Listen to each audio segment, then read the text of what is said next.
In today's video, I'm going to teach you how to install Node.js and set up the Claude CLI on Windows. We'll start by getting Node.js. Head to the official Node.js website in your browser. On the homepage, click Download, then choose the Windows installer. Your browser will begin downloading the installer. Once the download completes, run the installer and follow the prompts so Node.js and npm are properly added to your system. This only takes a minute and ensures the command line will recognize Node right away.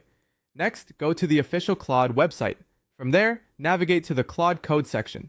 Open the advanced installation page, then scroll down until you find the standard installation area. You'll see a command provided there for the standard setup.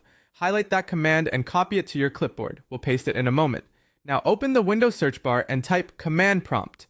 Open command prompt, then type node zvui and press enter.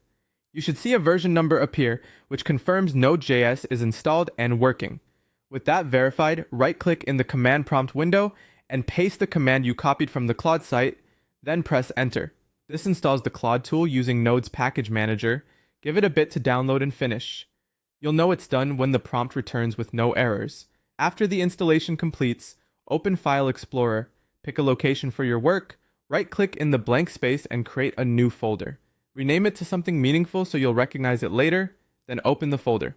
Click into the address bar at the top of File Explorer, type cmd, and press enter. This opens a command prompt that's already pointed to your new folder. In this new window, type Claude and press enter. On first run, you may be prompted to confirm setup. Choose yes and continue so the tool can initialize properly. When that completes, type /login and press enter. Your browser will open to let you sign in to your Claude account. Follow the on-screen steps to authenticate. To access full features, you may need an active subscription. Complete that purchase if prompted and return to the command prompt once you're done. At this point, Node.js is installed, the Claude CLI is set up, and you've authenticated your account. You're ready to start using Claude from your Windows terminal inside your project folder.